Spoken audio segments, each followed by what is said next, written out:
நீங்கள் தவறவிட்ட எபிசோடுகளை இப்பொழுதே காணுங்கள் உங்கள் Tandivan.com மற்றும் Tandivan யூடியூப் சேனலில்.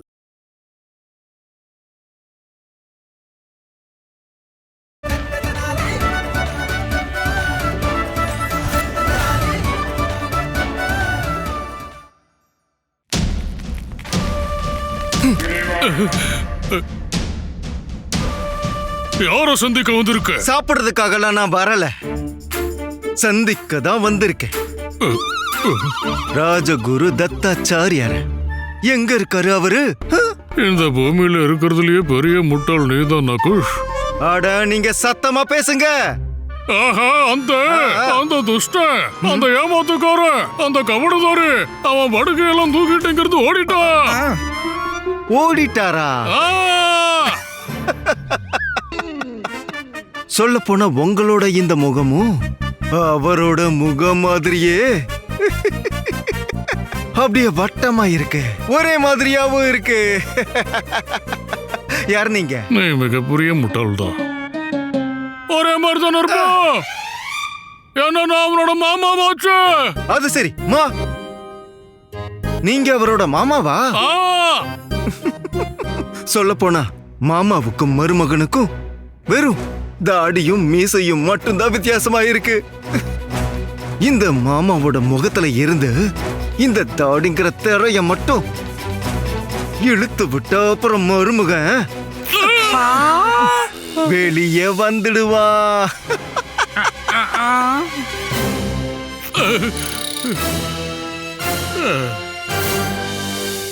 வேஷத்தை மாத்திட்டு எங்க ஓடுறீங்க ராஜகுருவே? இது மகாராஜாவோட கட்டளை. நீங்க இப்போ உங்க உயிரை காப்பாத்திக்க விரும்புனா இந்த விஜயநகரத்தை விட்டு தப்பிச்சு போகலான்னு கொஞ்சம் கூட யோசிச்சு பார்க்காதீங்க. பின்னாடி திரும்புங்க, முன்னாடி நடங்க.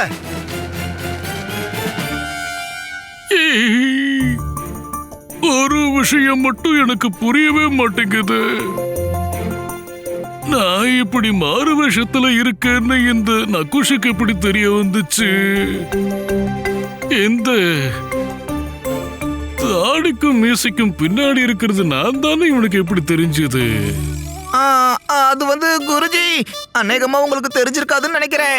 விஜயநகரத்துல உங்களை சுத்தி உங்களுக்கு நிறைய எதிரிகளும் விரோதிகளும் இருக்காங்க. கண்டிப்பா ஏதாவது ஒரு உளவாளியோட வேலையா தான் இருக்கும் குருஜி. மறந்துட்டேன். நன்றி தனிமணி அவர்களே. இவர் தப்பிச்சு போக போறாருன்ற தகவலை எனக்கு சரியான நேரத்துல தந்துட்டீங்க. இல்லனா தப்பிச்சல போயிருப்பாரு.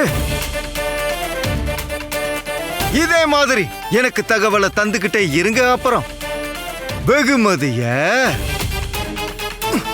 பெற்றுக்கிட்டே இருங்க. பின்னாடி திரும்பி முன்னாடி போ.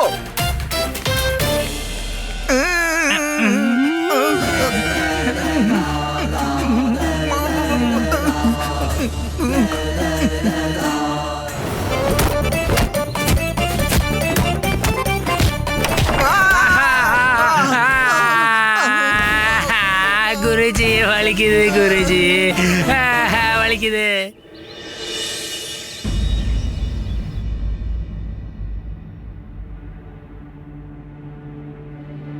அவ்வளவுதான். இன்னும் கொஞ்ச நேரத்துல கை கால அவனுடைய ராஜ பதவியை தியாகம் பண்ணிடுவான். ஆனா அந்த கை காலவன் நம்ப முடியாதே. ராஜ பதவி மேல இருக்கிற ஆசையில இவன் என்ன வேணாலும் பண்ணலாம். ஒருவேளை அமரப்பள்ளியை உண்மையாவே பலிதானம் கொடுத்துட்டானா? மகாராஜா வந்து கொண்டிருக்கிறார்.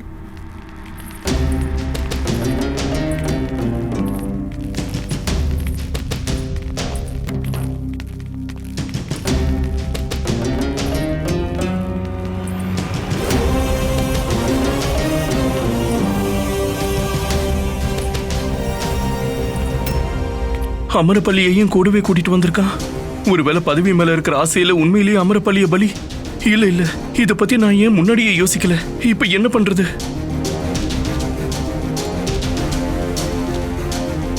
சபை மக்களே, விஜயநகரத்தின் மதிப்பு மிக்கவர்களே மற்றும் தேச பக்தர்களே, உங்க எல்லாருக்கும் ஏற்கனவே தெரிஞ்ச மாதிரி விஜயநகரத்துல இருக்கிற மக்களோட உயிருக்கு ஒரு பெரிய ஆபத்து வரப்போகுது.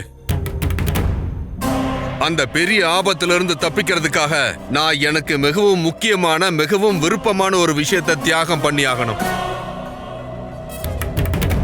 எனக்கு ரொம்ப முக்கியமான விஷயமும் பிரியமான விஷயமும் என்னன்னா என்னுடைய மகள் அமரப்பள்ளி தான். இங்க பாருங்க, ஒரு சூர வீரன், ஒரு தேச பக்தனின் மகள் அவளுடைய நாட்டின் மக்களுக்காக, ராஜ்யத்துக்காக தன்னோட உயிரை தியாகம் பண்றதுக்கு தயாரா இருக்கான்றத பாருங்க.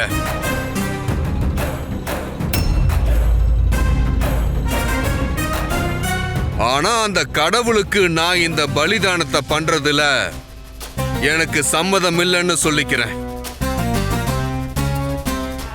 புரிஞ்சுதா இல்ல புரியலையா? புரியலையா? நான் புரிய வைக்கிறேன். மகளே அமரப்பள்ளி, நீ உன்னோட இடத்துல போய் உட்காருமா. சரிங்கப்பா.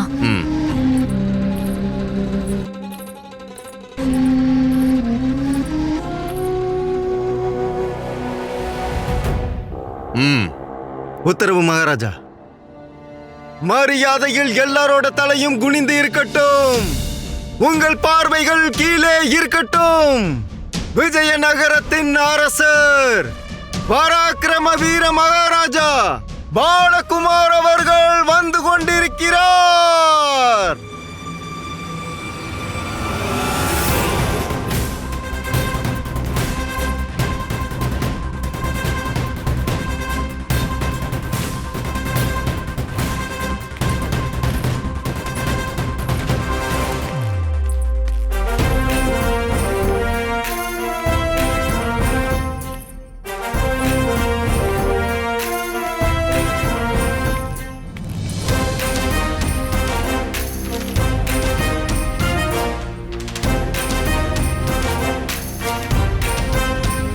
மகாராஜா, உங்களையும் அக்கம் பக்கத்து நாட்டு அரசர்களையும் தாக்கிட்டு இருந்த அந்த போர்ச்சுகீசியர்களை நான் கண்டுபிடிச்சு அவங்களுக்கு மரண தண்டனை வழங்கிட்டேன் மகாராஜா.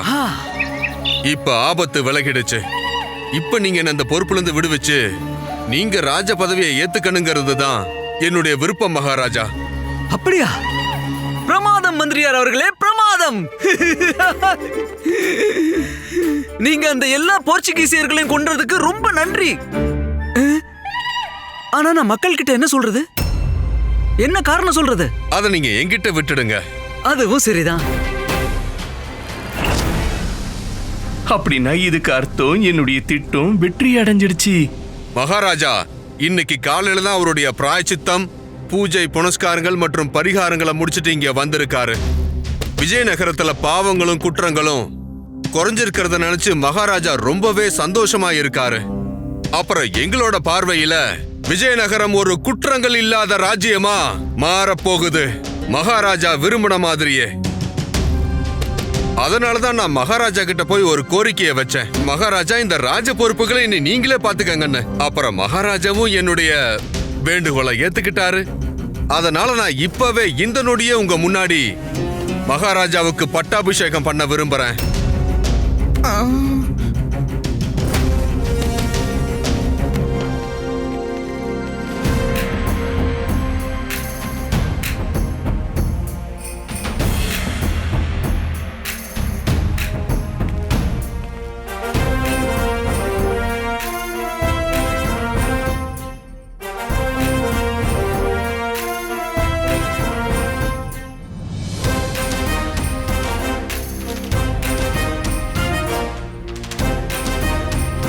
மகாராஜா பாலகுமார், மகாராஜா பாலகுமார், மகாராஜா பாலகுமார்.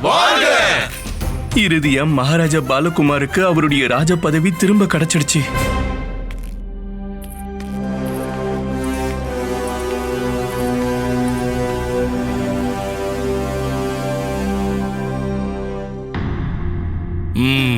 மகாராஜா கை கால சரியான திட்டத்தை தான் தீட்டி இருக்காரு. இப்போ நான் என்னோட வலையை வீச வேண்டிய நேரம் வந்துடுச்சு. இதுக்கு நீங்க வெக்கப்படணும் தத்தாச்சாரியாரே. ராஜ்யத்தை விட்டு ஓட பார்த்திருக்கீங்க. அந்த பண்டிதர் ராமகிருஷ்ணன் விரிச்ச வலையில சிக்கி அதோட என் கதை முடிஞ்சிடும்னு நினைச்சிட்டீங்களா? இல்ல என்னோட மகளை பலிதானம் கொடுத்துருவேன்னு நீங்க நினைச்சிட்டீங்களா?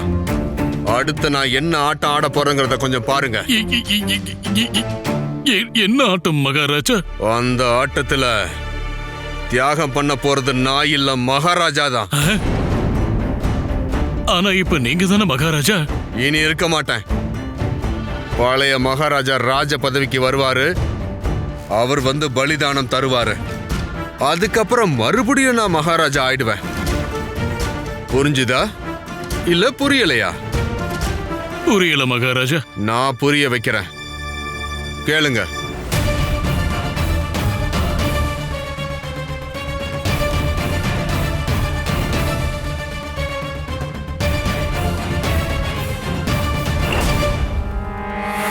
சபையை இப்ப ஆரம்பிக்கலாம். மகாராஜா, சிம்மாசனத்தை நீங்க மறுபடியும் அலங்கரிச்சதுக்காக நான் உங்களை சிரம் தாழ்த்தி வணங்குறேன். ரொம்ப நன்றி. ஆனா மகாராஜா, இத சொல்றதுக்கு எனக்கு ரொம்ப வருத்தமா தான் இருக்கு. ஆபத்து இன்னும் முழுமையா விலகல. பலிதானம் அவசியமானது. இல்லன்னா இங்க இருக்கிற எல்லாரோட உயிரும் போயிடும் மகாராஜா. எல்லாரும் இறந்துடுவாங்க மகாராஜா.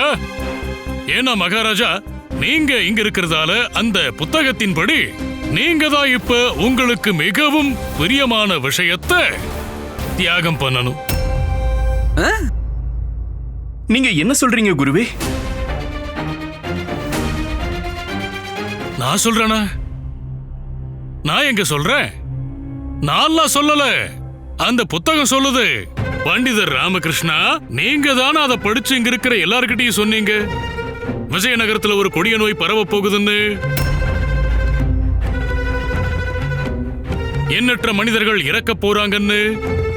அப்புறம் விஜயநகரத்தை அந்த துர்பாகியத்திலிருந்து காப்பாத்தணும்னா பலிதானம் தான் ஒரே வழின்னு சொன்னீங்கல்ல மகாராஜா.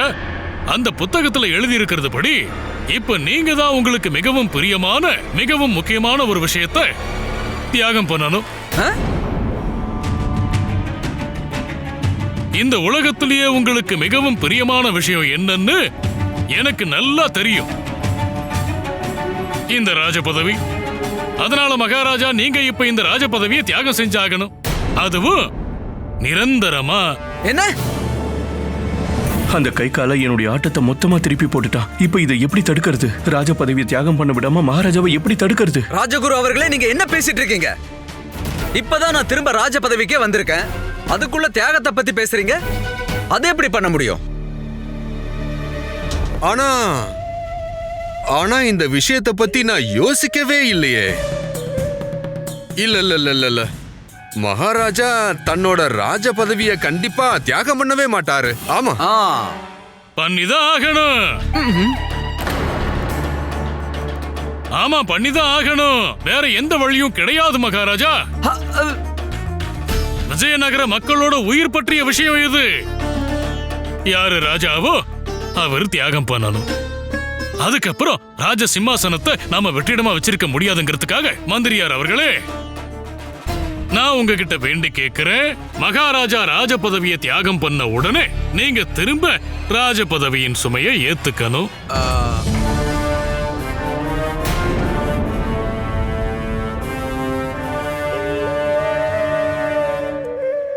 இல்ல, இது சரியாவே இருக்காது. கண்டிப்பா சரியா இருக்காது. ராஜ சிம்மாசனத்துக்கு உண்மையான உரிமையாளர் மகாராஜா மட்டும்தான். சரியா சொன்னீங்க. மகாராஜா பாலகுமார் தான் இந்த ராஜ சிம்மாசனத்துக்கு சொந்தக்காரரு. ஆனா நீங்க கவலைப்படாதீங்க, இந்த சுமை திரும்ப உங்களுடைய தோள்களுக்கு நிச்சயம் வராது. ஏன்னா நீங்க எவ்வளவு பெரிய ஒரு மகான். ஏன்னா இப்ப நீங்க பண்ணிருக்கிற இந்த ஒரு காரியம் விஜயநகரத்தோட வரலாற்றுல எப்பவும் நிரந்தரமா இடம் பெற்றிருக்கும். எப்பவும். என்ன குருவே? நீங்க விஜயநகரத்தை கொடிய நோயிலிருந்து காப்பாத்திருக்கீங்க. பிரஜைகளுடைய உயிரை காப்பாத்திருக்கீங்க. எவ்வளவு பெரிய தியாகத்தை பண்ணிருக்கீங்க. எவ்வளவு பெரிய தியாகம். நீங்க என்னென்னமோ பேசிட்டு இருக்கீங்க பண்டித ராமகிருஷ்ணா. என்ன சொல்றீங்க நீங்க? என்ன தியாகம் பண்ணிருக்காரு இவரு? எதையும் தியாகம் பண்ணல. அதுதான் குருவே. மகான் புண்ணியாத்மாக்கள் அவங்களுடைய தியாகத்தை காட்டிக்க மாட்டாங்க. இவர் இப்படி காட்டிக்காத மாதிரி. புத்தகத்துல எழுதி இருந்தது ஒரு ராஜா அவருக்கு மிகவும் முக்கியமான மற்றும் பிரியமான விஷயத்தை தியாகம் பண்ணணும்னு யோசிச்சு பாருங்க. ஒரு தந்தை இல்ல, அந்த புத்தகத்துல ஒரு தந்தை அவருக்கு பிரியமான விஷயத்தை தியாகம் பண்ணணும்னு எழுதி இல்ல. ஒரு தந்தைக்கு தான் அவருடைய பிரியமான விஷயம் அவருடைய மகளா இருப்பாங்க. ஆனா ஒரு ராஜாவுக்கு மிகவும் முக்கியமானதாவும் மிகவும் பிரியமானதாவும் அவங்களுடைய பதவி தான் இருக்கும். அத கைகால ஐயா ஏற்கனவே தியாகம் பண்ணிட்டாரு. அது எப்படி? அட குருவே, அது எப்படின்னா இவர் மட்டும் இப்ப ராஜ பதவியை தியாகம் பண்ணலனா மகாராஜா பாலகுமார் எப்படி திரும்ப மகாராஜாவா இருப்பாரு? அதாவது கைகால ஐயா அவருக்கு மிகவும் முக்கியமான விஷயத்தை தியாகம் பண்ணிட்டாரு. ஆமாவா இல்லையா? ஏன்னா அமரப்பள்ளி தேவி ஒரு தந்தைக்கு தான் முக்கியமானவங்க. ஆனா ஒரு மகாராஜாவுடைய இடத்துல இருந்து பார்த்தோம்னா அவருடைய பதவி தான் அவருக்கு முக்கியமானதா இருக்கும். இப்போ கைகால ஐயா ஏற்கனவே தியாகம் பண்ணிட்டாருன்னும் போது இனி அந்த கொடிய நோயும் பரவாது, மக்களுடைய உயிரும் போகாது. இந்த சந்தோஷத்துல எல்லாரும் சொல்லுங்க, மகாமந்திரியார் கைகாலா சொல்லுங்க, மகாமந்திரியார் கைகாலா சொல்லுங்க, மகாமந்திரியார் கைகாலா.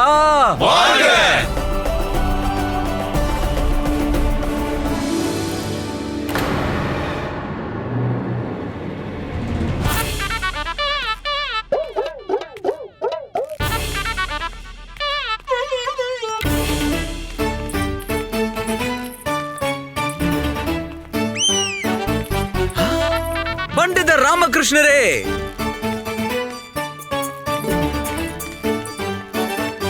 வணக்கம் மகாராஜா. வணக்கம் மகாராணி. பண்டிதர் ராமகிருஷ்ணர் அவர்களே, நான் உங்களுக்கு கடமைப்பட்டிருக்கேன். இன்னைக்கு நீங்க உங்களுடைய புத்திசாலித்தனத்தை பயன்படுத்தி என்னுடைய ராஜ பதவியை தியாகம் பண்ண விடாம காப்பாத்துனது பாராட்டத்தக்கது. நீங்க உங்க வீட்லயும் எங்க 2 பேரையும் ரொம்ப நல்லா கவனிச்சுக்கிட்டீங்க. அதுக்காகவும் நாங்க உங்களுக்கு நன்றி சொல்லணும். வெறும் நன்றி மட்டும்தானா? இல்ல மகாராணி, இத வெறும் நன்றியோட நிறுத்திட முடியாது. நாம பண்டிதர் ராமகிருஷ்ணருக்கு அன்பளிப்பு வழங்கியாகணும். பண்டிதர் ராமகிருஷ்ணரே, நான் உங்களுக்கு ஒரு விசேஷமான அன்பளிப்பு கொண்டு வந்திருக்கேன். சேவகனே,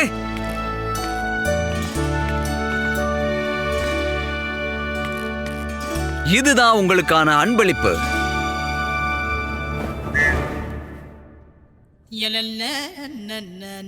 மொத்தமா 101 வாழைப்பழங்கள் இருக்குது. அன்பளிப்புன்னு சொல்லி மனசுல ஆசையை விதைச்சிட்டாரு. அப்புறம் அந்த ஆசை மேல இவரே வாழைப்பழத்தை கூட்டிட்டாரு. மகாராஜா, என்ன இது? மகாராணி, பண்டிதர் ராமகிருஷ்ணருக்கு வாழைப்பழம்னா ரொம்ப ரொம்ப பிடிக்கும். இது அவரே என்கிட்ட சொல்லியிருக்காரு. என்ன பண்டிதர் ராமகிருஷ்ணரே?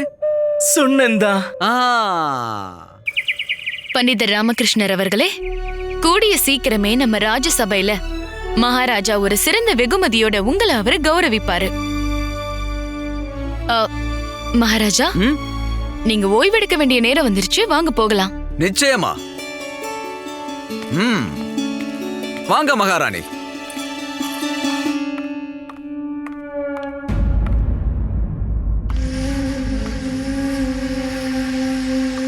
இப்போ நீங்க சந்தோஷத்தின் சிகரத்தில் இருப்பீங்கன்னு நினைக்கிற பண்டிதர் ராமகிருஷ்ணா.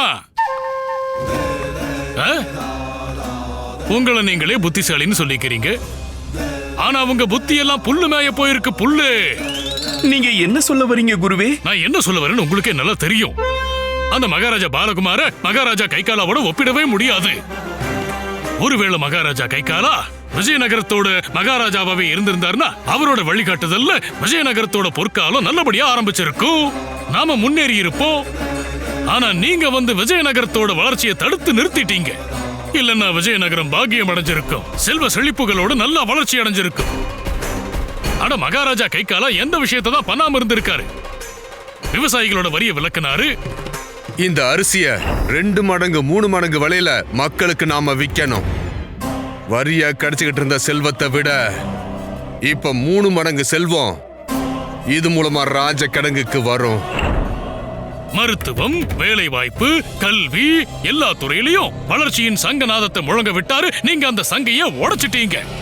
இது ராஜ சொத்து. இங்க இருக்கிற எல்லா பொருட்களோட மதிப்பும் அளவற்றது. ஒருவேளை உங்களுக்கு இது பிடிக்கலன்னா பரவாயில்ல மகாராஜா, நீங்க சொல்றது சரிதான். நீங்க கேட்கிற விலை உங்களுக்கு கிடைக்கும். ஐயோ பண்டிதர் ராமகிருஷ்ணா, நம்ம மகாராஜா கைகாலா தாராள மனசின் மலைனா அந்த பாலகுமார் சிறு கல்லுதான். மகாராஜா கைகாலா புத்திசாலித்தனத்தின் கடல்னா மகாராஜா பாலகுமார் அந்த கடலின் ஒரு துளிதான். குருவே அப்படிலாம் சொல்லாதீங்க. மகாராஜாக்கு மட்டும் தெரிஞ்சதுன்னா அட, இந்த மகாராஜா பாலகுமார் இருக்கானே, அவன் தலையில முடி மட்டும் இல்லாதவன் இல்ல, தலையில மூளையும் இல்லாதவன் தான். எதுவும் தெரியறதும் இல்ல, எதுவும் பண்றதும் இல்ல, தன்னைத்தானே மகாராஜான்னு சொல்லிக்கிறான்.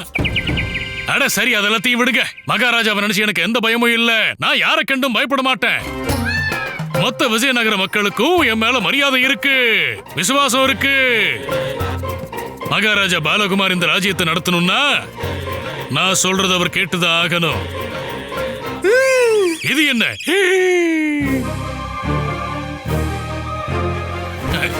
வணக்கம் மகாராஜா. நீங்க எப்ப வந்தீங்கன்னு தெரியவே இல்ல. மகாராஜா, ஐயோ வேண்டாம் வேண்டாம் மகாராஜா, நீங்க கோவப்படாதீங்க. இவர் ஆவேசத்துல எதோ பேசிடுவாரு. இவருக்கு வயசாயிடுச்சு இல்லையா, தயவு செஞ்சு இவரை மன்னிச்சிடுங்க. ஐயோ வேண்டாம் வேண்டாம் மகாராஜா, வாழை வெளியில எடுக்காதீங்க. குருவை கொன்னுடாதீங்க. என்ன வாழைப்பழத்தை பிடிச்சு நின்னுட்டு இருக்கீங்க? கொடுங்க. மகாராஜா கிட்ட மன்னிப்பு கேளுங்க. அவரோட கால்ல விடுங்க. போங்க. வேண்டாம் வேண்டாம் மகாராஜா, நான் உங்ககிட்ட வேண்டி கேட்டுக்கிறேன். ராஜகுருவை கொன்னுடாதீங்க. இவரை மன்னிச்சிடுங்க.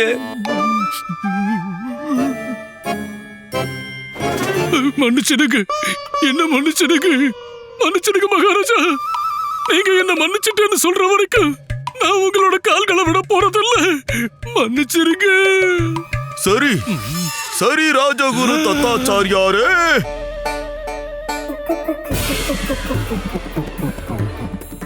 இப்பவாவது எங்களுடைய காலை விடுங்க. தனி அவர்களே, சொல்லுங்க மணி அவர்களே. நம்ம குருஜியை நாம மன்னிச்சிடலாம்னு நினைக்கிறேன். பாருங்க, நம்ம காலில் விழுந்து நம்ம கிட்ட மன்னிப்பு கேட்டு எப்படி கெஞ்சிக்கிட்டு இருக்காருன்னு. போங்க, உங்களை மன்னிச்சு விட்டுறோம். மணி அவர்களே, நீங்க ஏதோ சொல்றீங்கன்றதுனால மன்னிக்கிறேன். போங்க.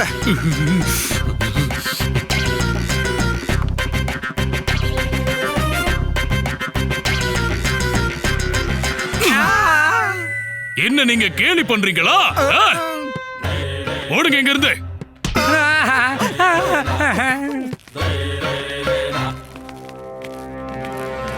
அப்புறம் நீங்க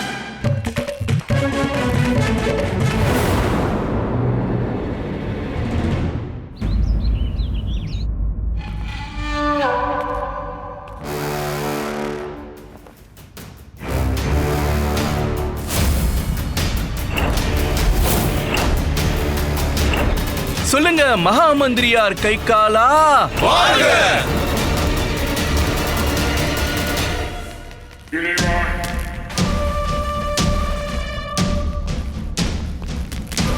இங்க கொண்டு வந்து வைங்க. எல்லாரும் ஓடுங்க. என்ன இதெல்லாம்? என்ன நடக்குது? என்னன்னா நடக்கிறேனா மந்திரியாரே? நான் நடக்கலாம் இல்ல, நான் ஒரு புனிதமான காரியத்தை பண்றேன். உங்களோட இந்த பொருள் எல்லாம் மகாராஜா பாலகுமாரோட அறையில இருந்தது. அவர் என்ன கூப்பிட்டு சொன்னாரு, அவரோட பொருள் எல்லாம் என் அறையில என்ன பண்ணுதுன்னு. வெறும் 4 நாள் மகாராஜாவை இருந்ததுக்கு இங்க கொண்டு வந்திருக்காரு. அவரோட பொருள் எல்லாம் எடுத்துட்டு ஓடு ஓடுன்னு சொன்னாரு. அதனாலதான் உங்க பொருள் எல்லாம் எடுத்துட்டு உங்க அறைக்கு வந்திருக்க மந்திரியாரு. இதெல்லாம் எரிச்சிரு. அதோட என்னோட கனவு எல்லாத்தையும் எரிச்ச அந்த பண்டிதர் ராமகிருஷ்ணனையும் எரிச்சிரு. யார் என்னோட எதிர்காலத்தை தரமட்டமாக்குனானோ அவனோட வீட்டை நீ தரமட்டமாக்கிரு, புரியுதா? யார் யாரெல்லாம் அந்த பண்டிதர் ராமகிருஷ்ணனை புகழ்ந்துகிட்டு இருக்காங்களோ அவங்க எல்லாரோடைய கதையை முடிச்சிரு. எல்லாத்தையும் முடிச்சிரு, எல்லாத்தையும் அழிச்சிடு.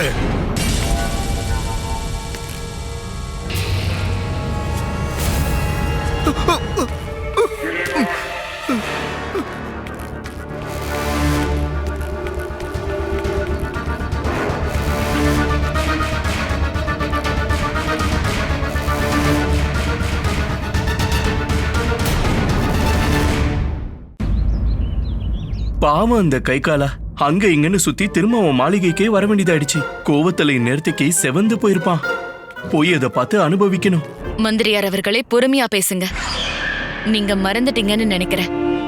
இங்க சுவர்களுக்கும் காது இருக்கு. நான் இந்த சுவர்கள் எல்லாத்தையும் தகர்த்தறேன். கோவத்தோட எந்த அக்னியில அந்த பண்டிதர் ராமகிருஷ்ண என்னை எரிய வச்சானோ அதே அக்னியோட வெப்பத்துல அவனே எரிச்சு நான் சாம்பலாக்க போறேன். அப்படின்னா மக்கள் அப்புறம் மக்கள் உங்களை எப்பவும் மன்னிக்க மாட்டாங்க. நீங்க பண்டிதர் ராமகிருஷ்ணர் அவர்களை விஜயநகரத்து மக்கள் மனசுலயும் அவங்களுடைய வருங்கால வாரிசோட மனசுலயும் அமரனாக்கிட்டீங்க.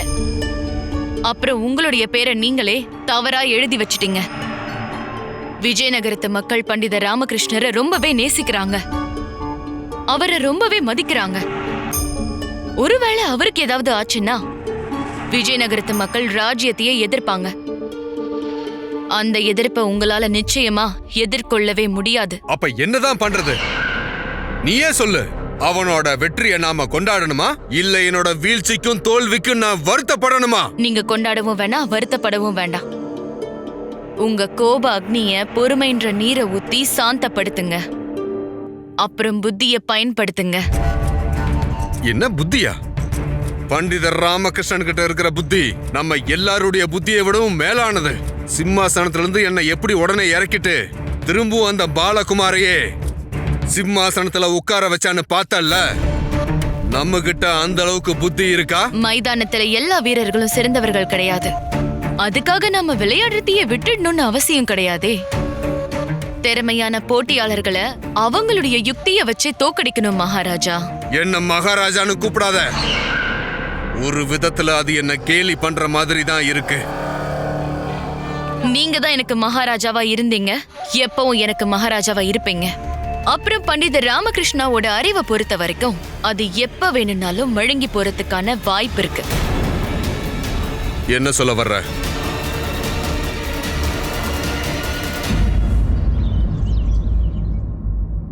நான் எங்க இருந்து போனேனோ திரும்பவும் அங்கேயே வந்துட்டேன். அந்த மாளிகையில இருந்த அறைய விட்டுட்டு வந்ததுனால சுகமா இருக்கீங்களா? இல்ல, எனக்கு என்னோட இந்த அறையும் பிடிக்கும் தான்.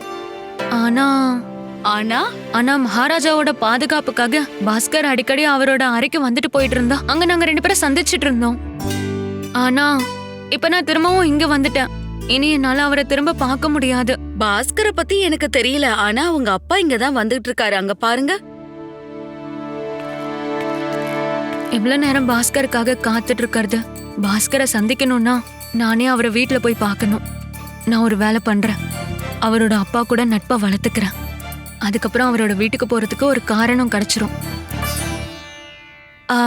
நான் கொஞ்சம் போயிட்டு வந்துடுறேன், நீ இங்கே இரு, சரியா? பண்டிதர் ராமகிருஷ்ணரே. அடக்கடவுளே, இப்ப இவளுக்கு என்னாச்சு? நல்லாருமா, நல்லாரு. எப்படி இருக்கீங்க? நான் நல்லாவே இருக்கேன். நீ எப்படி இருக்க? நானும் நல்லா இருக்கேன். நான் உங்ககிட்ட கொஞ்சம் பேசணும்னு நினைச்சேன். அப்படியா? எதை பத்தி? உங்களை பத்தி தான். நீங்க எவ்வளவு பெரிய புத்திசாலி, சாமர்த்தியமானவர், ஞானி, வித்வான். ஐயோ, போதும் போதும் போதும். இன்னும் நீ என்ன எவ்வளவுமா புகழ்ந்துகிட்டே இருப்ப? இப்பதானே ஆரம்பிச்சிருக்கேனே. இதுக்கு முன்னாடி எனக்கு இப்படி ஒரு வாய்ப்பு கிடைச்சது இல்லல்ல, உங்க முன்னாடி வந்து உங்களை இப்படி எல்லாம் புகழறதுக்கு. அதனாலதான் இன்னைக்கு நான். அப்படியா? அப்ப பண்ணு நல்லா புகழ்ந்துடு. நீங்க எவ்வளவு அறிவாளியா இருக்கீங்க. சாமர்த்தியம் இருக்கு, வித்தைகள் இருக்கு, அப்புறம் மூளையும் இருக்கு. அதனாலதான் பாஸ்கர் கிட்டயும் உங்களை மாதிரியே மூளை, புத்தி, ஞானம், சாமர்த்தியம், திறமை, அப்படியே உங்களை மாதிரி எல்லாமே இருக்கு. சொல்லப்போனா பாஸ்கர் எந்த பிரச்சனையா இருந்தாலும் சொடுக்கு போடுறதுக்குள்ள சரி பண்ணிடுவாரு. நான் இன்னொரு விஷயத்திலயும் உங்களை புகழ விரும்புறேன். நீங்க பாஸ்கரை எவ்வளவு நல்ல பையனா வளர்த்திருக்கீங்க. அதனாலதான் இவ்வளவு ஒழுக்கமானவரா, தகுதியானவரா, அப்புறம் நல்லவனா இருக்காரு. அப்படியா? அப்புறம் பாஸ்கர் மகளே அமரப்பள்ளி, நீ என்ன புகழ்ந்துகிட்டு இருக்கிறியா இல்லனா பாஸ்கர் ஐயா? ரெண்டும் ஒண்ணுதான். நீங்க 2 பேரும் ஒண்ணுதானே?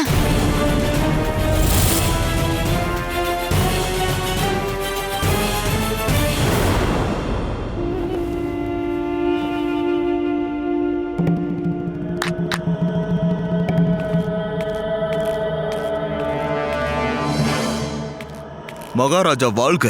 யார் அது? கவனமா பாருங்க, யார் இவருன்னு அடையாளம் தெரியும்.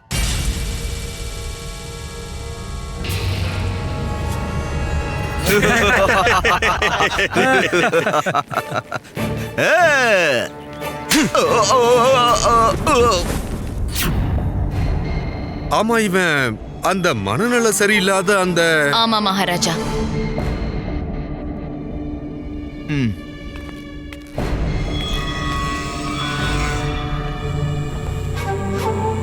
ஆனா இவன் எப்படி குணமானா? போன வாரம் முழுமையா மனநலம் பாதிக்கப்பட்டிருந்த நிலைமையில நான் இவனை அப்ப பார்த்தேன். இது ரொம்ப அதிசயமா இருக்கே. அப்படிப்பட்ட அதிசயத்தை தான் நாம வணங்கணும். யார் இந்த அதிசயத்தை பண்ணாங்களோ அவங்களையும் நாம வணங்கி ஆகணும். யார் அது? வைத்தியர் முத்துசுவாமி. நீங்க என்ன சொன்னீங்க? நான் சொல்ல வந்ததுக்கு என்ன அர்த்தம்னா, நீங்க பாஸ்கரோட அப்பா இல்லையா? உங்களுக்குள்ள என்ன வித்தியாசம் இருக்க போகுது? அட கடவுளே, இவ என்ன பயம்புறுத்திட்டா?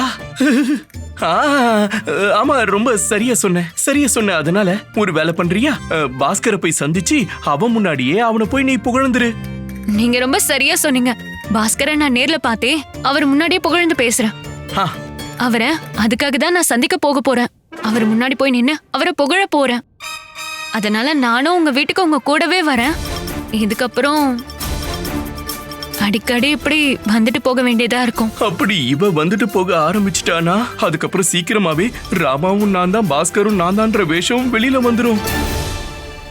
அட, நீ என்னோட வீட்டுக்கு வந்து என்ன பண்ண போற? பாஸ்கருங்க இருக்கிறதே இல்ல தெரியுமா? அவன் நாள் பூரா வெளியவே தான் சுத்திக்கிட்டு இருக்கான். அவனுக்கு தான் வேலை வெட்டி எதுவும் இல்லல்ல. மன்னிச்சிருங்க பண்டிதர் ராமகிருஷ்ணர் அவர்களே, ஆனா பாஸ்கர் கண்டிப்பா அப்படியெல்லாம் கிடையாது. ராஜ மாளிகையில வேலை பாக்குறாரு, மக்களுக்கு உதவுறாரு, சும்மா எங்கேயும் சுத்திட்டுலாம் கிடையாது. பாஸ்கர் மாதிரியான ஒரு மகன் கிடைச்சதுக்கு நீங்க நிச்சயம் சந்தோஷப்படணும். எவ்வளவு நேர்மையானவர், எவ்வளவு தைரியமானவர் அவரு, அப்புறம் கருணையானவரும் கூட. ஆனா இப்படி பாராட்டுறதுக்கு பதிலா நீங்க அவரை குறை சொல்லிட்டு இருக்கீங்க. அது சரி, இவ மேல அம்மா ஏறிட்டாங்க. கிளம்பிடு பாஸ்கர், இல்லனா இவருடைய ருத்ர ரூபத்தை பார்க்க வேண்டியதாயிடும். சரி வாங்க, பாஸ்கரோட நல்ல குணங்களை பத்தி சொல்றேன். மகளே அமரப்பள்ளி, எனக்கு இப்ப ரொம்ப முக்கியமான வேலை இருக்கு. வாழைப்பழமும் ரொம்ப கனமா இருக்கு, கையும் வலிக்குது. நான் உங்ககிட்ட அப்புறமா வந்து எப்பயாவது பேசுறேன். இல்ல நீங்க கேட்டுட்டு போங்க. இல்ல அப்புறமா பார்க்கலாம். நம்ம கண்டிப்பா அப்புறமா பேசலாம், சரியா? நான் உன்னை அப்புறமா பார்க்கறேன். கேட்டுட்டு போங்க. எங்க ஓடி போயிட்டு இருக்கீங்க? எப்படிப்பட்ட அப்பா இவரு? இப்படி மகனை பத்தி தப்பா பேசிட்டு இருக்காரு. வைத்தியர் முத்துசுவாமி போன வாரம் தான் விஜயநகரத்துக்கு திரும்ப வந்தாரு. அவரு ரொம்ப திறமைசாலின்னு எல்லாரும் சொல்லிட்டு இருக்காங்க. அவருடைய மருந்தை பயன்படுத்தி இறந்தவங்களை கூட உயிர்ப்பிக்க முடியும்னு எல்லாரும் பேசிட்டு இருக்காங்க. அவருடைய மருந்தை சாப்பிட்டு தான் இவரும் குணமடைஞ்சிருக்காரு. இவரோட மூளை வேலை செய்ய ஆரம்பிச்சிருக்கு. அதுக்கு என்ன பண்ணணும்? என்னோட மூளைக்கு அவர்கிட்ட இருந்து சிகிச்சை எடுத்துக்கணுமா, இல்ல புத்தியை அதிகரிச்சுக்கணுமா? உங்ககிட்ட நான் இதெல்லாம் எதுக்காக சொல்லிட்டு இருக்கேன்னா, சரியா செயல்படாத ஒரு மூளையை அவரால சரி செய்ய முடியும்னா வேகமான மூளையை அவரால மந்தமாக்கவும் முடியும். இப்ப நீங்க தானே சொன்னீங்க, பண்டிதர் ராமகிருஷ்ணரை அறிவால வீழ்த்துறது சாத்தியமே இல்லாத விஷயம்னு. அதனால இப்ப நான் என்ன சொல்ல வரேன்னா, நாம அவருடைய அறிவை மழுங்கடிச்சிடலான்னு. வைத்தியரோட மருந்தை பயன்படுத்தி பண்டிதர் ராமகிருஷ்ணருடைய மூளையை நாம மழுங்கடிச்சிடலாம்.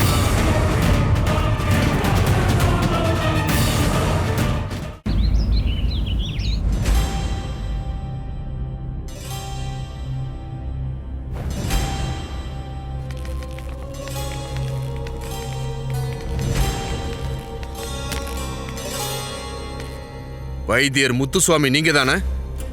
நான் உங்ககிட்ட ஒரு முக்கியமான விஷயம் பேசணும். நீங்க அங்க போய் வரிசையில உட்காந்து காத்திருந்தாகணும்.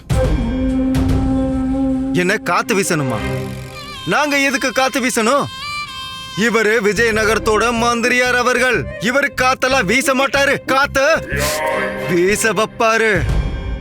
யாரா இருந்தாலும் உங்க முறை வரும்போது பேசலாம். அட, அது என்ன முறை வரும்போது பேசுறது? இவர் எப்ப பேசணும்னு சொல்றாரோ அதுதான் சரியான முறை.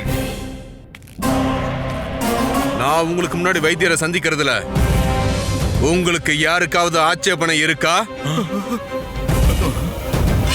ஆட்சேபனை இருந்தா சொல்லுங்க.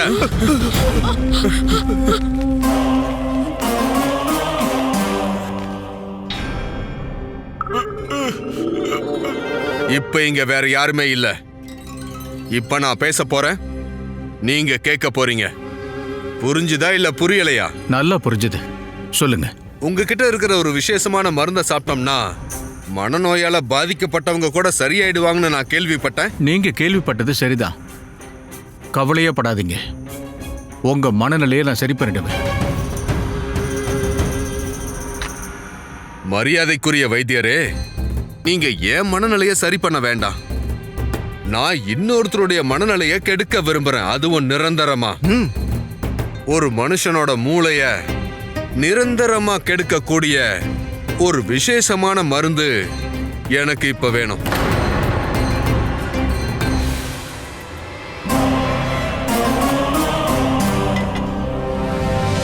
பாருங்க, நான் ஒரு வைத்தியன், மக்களுக்கு சிகிச்சை வழங்குறவன், அக்கிரமக்காரன் இல்ல.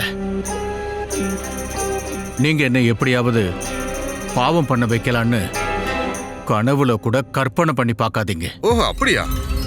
சரி, நீங்க சொல்றீங்க, நான் கேக்குறேன். ஆனா ஒரு கேள்வி என்னோட மனசுக்குள்ள உதிச்சுக்கிட்டு இருக்கு. உங்ககிட்ட இன்னொரு விசேஷமான மருந்து இருக்கா?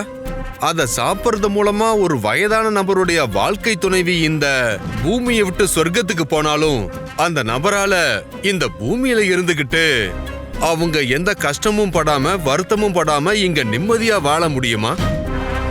இது என்ன ஒரு கேள்வி? அப்படி ஒரு மருந்து இது வரைக்கும் நான் கண்டுபிடிக்கல. அப்ப போய் கண்டுபிடிங்க.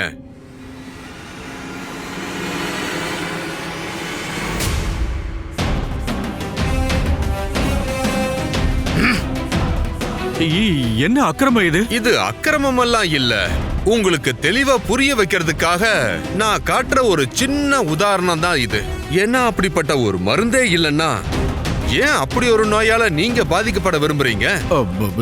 இங்க பாருங்க, ஆமா, நீங்க தான். எந்த மருந்த சாப்பிட்டா ஒரு மனுஷனோட மூளை உடனே வேலை செய்யறத நிறுத்துமோ அப்படி ஒரு மருந்தை நீங்க எனக்கு இப்ப தர போறீங்க. அந்த மருந்தை சாப்பிட்ட உடனே அந்த மனுஷனோட மூளை மழுங்கணும்.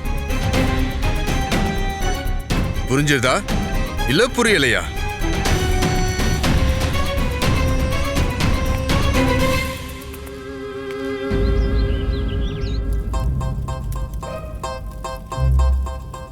அட, இன்னும் கொஞ்சம் குழம்பு ஊத்துங்க.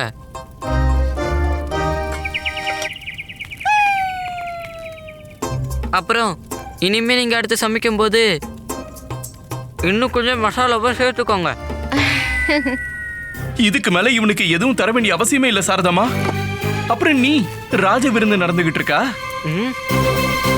நல்ல வேலை வந்துட்ட. காலையில இருந்து 15 தோசை சாப்பிட்டுட்டான். 15 தோசை. இனி இவனுக்கு எதுவும் தராதீங்க, எதுவும் தராதீங்க. சரி, சாப்பாடு இல்லைனாலும் ஞானத்தை தர முடியும்ல. என்ன ஞானம்? நீ எப்போ குருகுலத்துல இருந்து கத்துட்டு வந்தல்ல, அதான். ஏன் விஜயநகரத்துல இருந்த எல்லா குருகுலத்தையும் மூடிட்டாங்களா? இல்ல, அப்பா என்ன ராஜ குருகுலத்துக்கு அனுப்பி வச்சாரு, இல்லைன்னு சொல்லல. ஆனா அங்க சொல்லி தர்றது எல்லாம் எனக்கு புரியவே மாட்டேங்குது. கணக்கு வகுப்புல எல்லாரும் என்ன கேலி பண்றாங்க. சாரதம்மா, தண்ணி எங்க இருக்கு? அதனால நீ எனக்கு கணக்கு சொல்லி கொடு. வாய்ப்பே இல்ல. என் தலைக்கு மேல ஏற்கனவே நிறைய வேலை இருக்கு. இப்ப நீங்க இருந்து கிளம்பு. இனி நீ சொல்றதெல்லாம் நான் கேட்க போறது இல்ல. நீ ஏற்கனவே என்கிட்ட இருந்து நிறைய வேலை வாங்கிட்ட. இனி நான் கேட்க போறது இல்ல. சரி, கோவப்படாத. போறேன். ஆனா ஒரு விஷயம் சொல்லு, கீழே என்ன விழுந்திருக்கு? என்ன?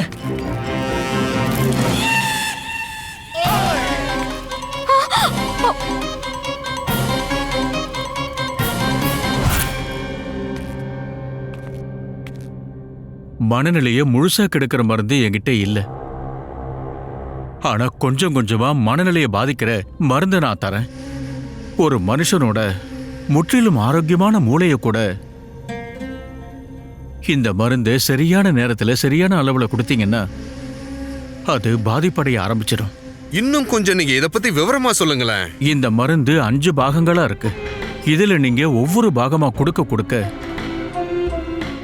மூளை பலவீனம் அடைஞ்சு புத்திசாலித்தனம் அப்படியே மழுங்க ஆரம்பிச்சிடும். ஆனா மூளைய பலவீனமாக்க எந்த ஒரு மருந்துமே இல்லைன்னு என்கிட்ட சொன்னீங்களே.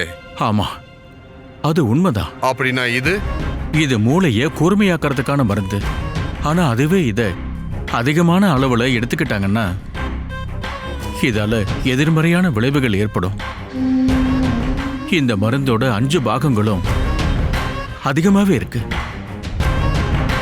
ஆமா, இந்த மருந்தை சாப்பிட்டதுக்கு அப்புறம் என்ன ஆகும்? யாரு ஒருத்தர் இந்த மருந்தை சாப்பிட ஆரம்பிச்சாலும் சில மணி நேரத்துக்கு அவங்களோட மூளையானது சோர்வடைஞ்சு நிதானமா வேலை செய்ய ஆரம்பிக்கும். அப்படிப்பட்ட ஒரு நிலைமையில அவங்க என்ன முடிவெடுக்க நினைச்சாலும் அவங்களால அதை பண்ண முடியாது. அப்புறம் இந்த நிலைமை எவ்வளவு நேரத்துக்கு நீடிக்கும்? இந்த பாகத்தோட முதல் மருந்தை கொடுத்தீங்கன்னா அதோட தாக்கம் 8 மணி நேரத்துக்கு நீடிச்சிருக்கும். அப்படி ஒரு நிலைமையில ஒருத்தனால எதையும் யோசிக்கவும் முடியாது, எதையும் புரிஞ்சுக்கவும் முடியாது. அப்புறம் ஒவ்வொரு மருந்தா எடுத்துக்கும் போது அந்த தாக்கத்தோட நேரமும் அதிகமாகும். ஒருவேளை நீங்க சரியான நேரத்துல சரியான அளவுல முழுமையா இந்த 5 மருந்தை ஒருத்தருக்கு கொடுத்தீங்கன்னா அப்புறம் அவங்க மூளை நிரந்தரமா வேலை செய்யறதையே நிறுத்திடும்.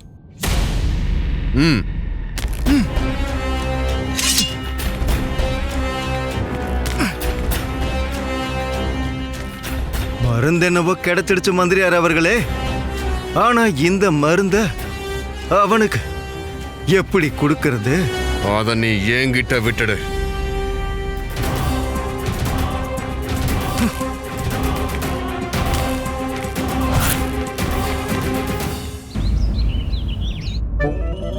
இரு, இப்ப உன்னை என்ன பண்றேன்னு பாரு.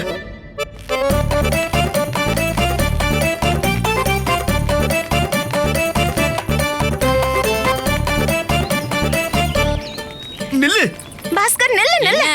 வேண்டாமா, வா. இப்படியே வெளியே போனா எல்லார்கிட்டயும் மாட்டிப்பல்ல. கேளுங்க கேளுங்க கேளுங்க. இங்க வா. வாய மூடு. அப்ப கணக்கு சொல்லித்தர. கண்டிப்பா சொல்லி தருவல்ல? அச்சோ, கண்டிப்பா. கணக்கு, வரலாறு, பூலோகம் எல்லாம் சொல்லித்தரேன்.